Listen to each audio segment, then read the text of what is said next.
colonist in the 1960s, a British colony with a land area of less than 450 square miles spawned a commercial film industry of stunning vitality. At its peak, Hong Kong was the world's third biggest film producer, exceeded only by the United States and India. Its well-developed galaxy of movie stars made films of every genre, which commanded huge audiences at home, across East Asia, and eventually the West. While film production has slowed dramatically since the boom years of the 1980s and 1990s, Hong Kong cinema is still an international cult phenomenon, its influence felt all over the world. This legacy rests on one thing above all: action movies. Despite the transformation of stars like Bruce Lee, Jackie Chan and Michelle Yeoh into household names, and the contributions of directors like John Woo to American film, relatively few people in the West are watching Hong Kong action movies today. This is due in part to their fairly poor availability on home video and streaming services, a situation which is only slowly changing for the better. Quite often, seeing even the most iconic films is a matter of sourcing out-of-print DVDs or even importing region-free discs directly from Hong Kong. What follows is a brief, personal introduction to the remarkable world of Hong Kong action cinema. With many hundreds of films made in the genre across the decades, a comprehensive guide is all but impossible. But the key films and further readings listed here should provide a point of entry into the most unique and thrilling action movies there are. As a product of its unique cultural context and history, Hong Kong action film has a number of distinctive elements. These aren't consistently present in all movies, and the list is not exhaustive, but they are a good starting point. The three key building blocks of the influential Hong Kong action movie formula include: 1. Frequent, intense, and highly stylized action. Typically, action scenes in Hong Kong movies are more numerous, lengthy, and carefully choreographed than their American counterparts. Action and fight choreographers have a prized position on many productions, and the corresponding Hong Kong Film Award is prestigious. A large proportion of actors have fight training and experience. Characters often execute feats of agility and endurance that would be seen as implausible in a Western film. 2. A dynamic and sometimes jarring mix of tones. In general, Hong Kong films tend to be much less consistent in tone than Western ones. This is as true for action movies as for other genres. For example, deadly seriousness and comedy that borders on slapstick can be combined, sometimes within the same scene. It's fair to say this can take some getting used to, but action comedy has produced some of Hong Kong's most acclaimed and lucrative films. 3. A greater role for women. While male-dominated narratives and outright misogyny certainly abound in Hong Kong film generally, women have long had a major on-screen role in the region's action cinema. Two notable eras of prominence for women in action movies included the wuxia or martial hero boom of the 1960s and the girls with guns trend of the 1990s. King Hu's 1966 film Come Drink With Me stars Cheng Pei Pei and is a classic of the genre. Michelle Yeoh was born in Malaysia but came to prominence in Hong Kong and is arguably the greatest ever female star in action cinema.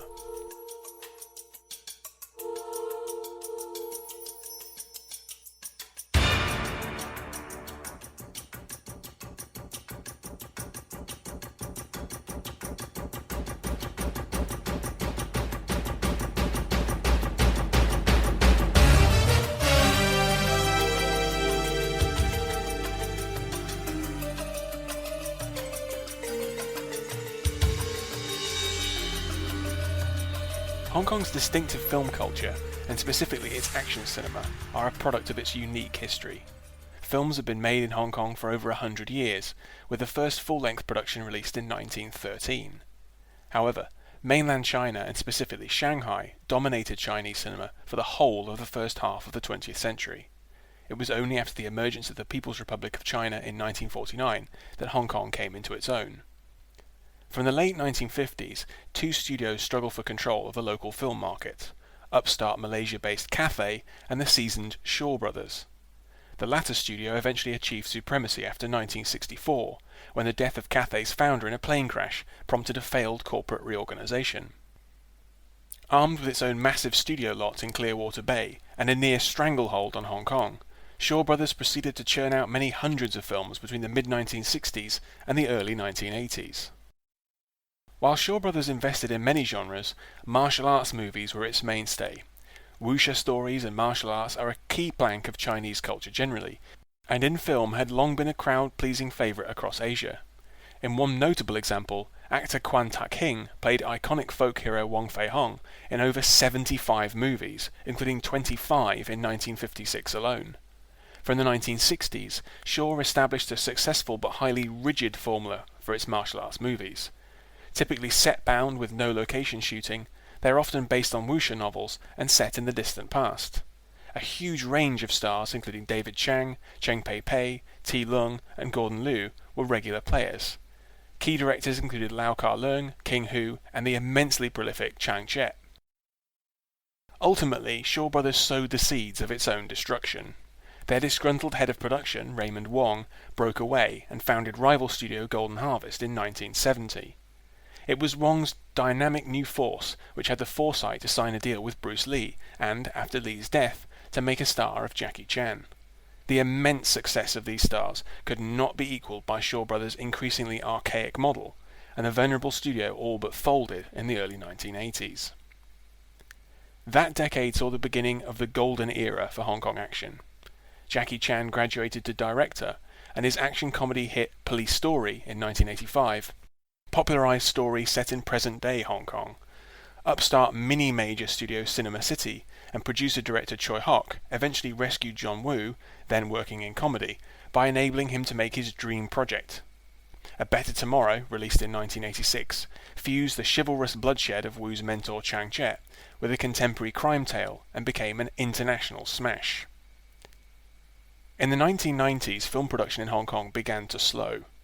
The reasons included declining profits due to overproduction, the rise of piracy, anxiety over the upcoming handover in 1997, and the departure of key figures abroad, including action directors John Woo, Choi Hock, and Ringo Lam.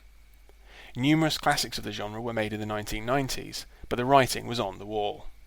Today, 2 decades on from the handover, the Hong Kong film industry is far smaller than at its peak. Increasingly, the centre of Chinese cinema in general, and action movies specifically, has returned to the mainland.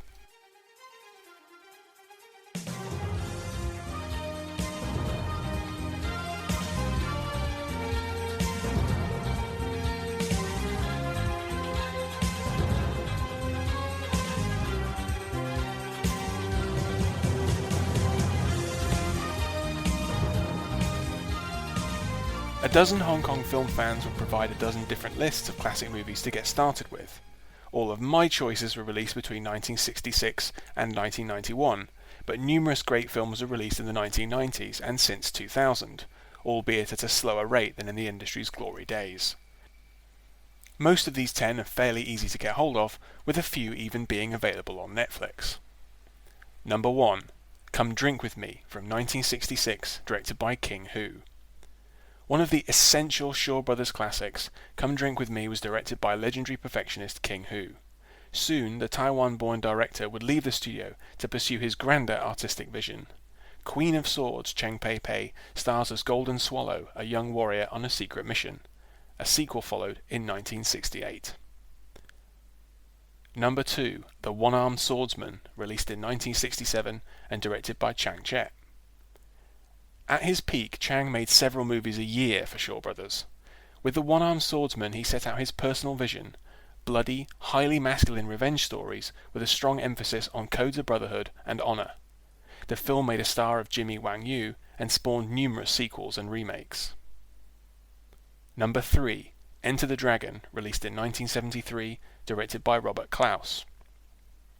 Sometimes inexplicably dismissed as an American movie, Enter the Dragon is Bruce Lee's most complete statement as an action star and one of the most iconic and explosive films of the 1970s. Arriving at the peak of the martial arts boom in the United States, it popularized the reliable tournament film formula and immortalized Lee's persona. Number 4, The 36th Chamber of Shaolin, released in 1978 and directed by Lau Kar-leung. Formerly an action director for Chang Che, Lau began directing in 1975, and with his 4th effort made one of the most celebrated martial arts movies of all time. Gordon Liu stars as a young scholar who flees to the legendary Shaolin Temple and trains to overthrow the oppressive Manchu rulers, arguably the ultimate martial arts training film. Number 5, Drunken Master, released in 1978 and directed by Yuen Wu Ping. a radical new take on the Wong Fei-hung character, played by emerging star Jackie Chan, not as a wise sage, but as a rebellious youth. Drunken Master helped popularize action comedy, and master action director Yuen Woo-ping would go on to work on The Matrix and Kill Bill. Number 6. The Prodigal Son, released in 1981, directed by Sammo Hung. Together with classmate Jackie Chan, Sammo Hung and Yuen Bu formed the core of the Seven Little Fortunes troupe, who would transform Hong Kong action. Directed by Sammo and starring Yuen, The Prodigal Son is set within the Cantonese opera world, which so influenced Hong Kong action cinema. Co-star Lam Ching-ying's fighting is stellar. Number 7. Yes Madam, released in 1985, directed by Corey Yuen. Yet another member of the Fortunes, Corey Yuen directed this action comedy, which is said to have initiated the Girls with Guns wave, although it's largely based on martial arts. Cynthia Rothrock became the first Westerner woman to star in a Hong Kong movie, partnered with the young Michelle Yeoh, soon to be Hong Kong's greatest female action star. Number 8. Police Story, released in 1985, directed by Jackie Chan. Disillusioned with his faltering attempts to break America, Jackie returned to Hong Kong and made one of the most influential and successful action comedies of all. Chan plays a cop who becomes the target of a mobster's deadly vendetta and executes some of the most remarkable stunts ever caught on camera, not to mention some terrific fights. Number 9. A Better Tomorrow, released in 1986, directed by John Woo.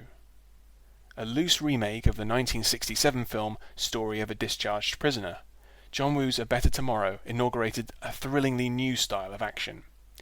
Heroic bloodshed emphasizes kinetic gunplay, themes of brotherhood, and a body count in the hundreds. Woo would make 6 more films in the genre up until 1992, but this is a pivotal moment. Number 10. Once Upon a Time in China, released in 1991, directed by Choi Hock.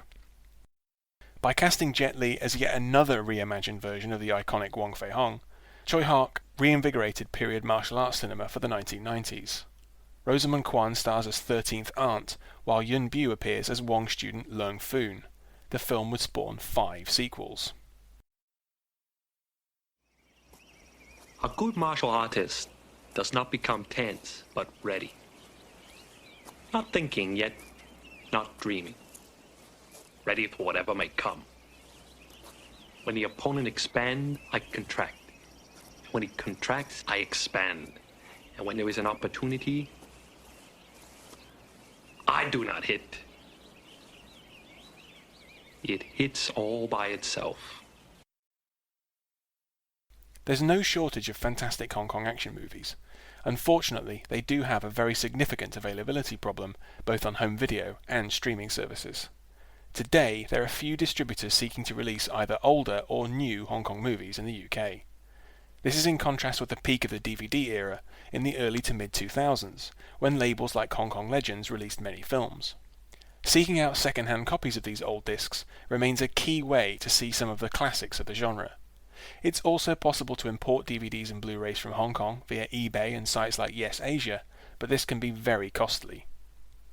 There are some bright spots in this picture. Celestial Pictures control the right to the Shaw Brothers library, and have made dozens of martial arts films available on Amazon Prime and Google Play. Recently, these have also gradually begun to appear on Netflix. Eureka Video have recently begun to release lavish Blu-ray reissues of Hong Kong action films, so far including Iron Monkey, the first 3 Once Upon a Time in China films, Police Story and Police Story 2. Recent mainland Chinese action films are sometimes easier to come by, and often feature the involvement of Hong Kong figures like director Dante Lam. The reasons for the relatively poor availability of Hong Kong movies in the West, despite the advent of streaming services, are probably varied. Unfortunately, interest in Hong Kong cinema has probably declined since the mid-2000s, while interest in South Korean cinema, for example, has risen. South Korea is sometimes called the New Hong Kong.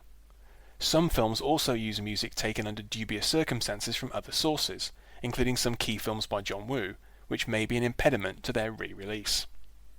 Still, the recent bright spots such as Celestial's promotion of the Shaw Brothers library and a trickle of films making it into Netflix may point at a brighter future for the availability of Hong Kong movies. The resurrection of the Hong Kong film industry as a major force seems most unlikely, but hopefully more of the classics of the glory days will be accessible to all. Thanks for listening. For more articles and audio on books, film, video games, board games and music, visit andyjohnson.xyz. To support me, go to patreon.com/andyjohnson.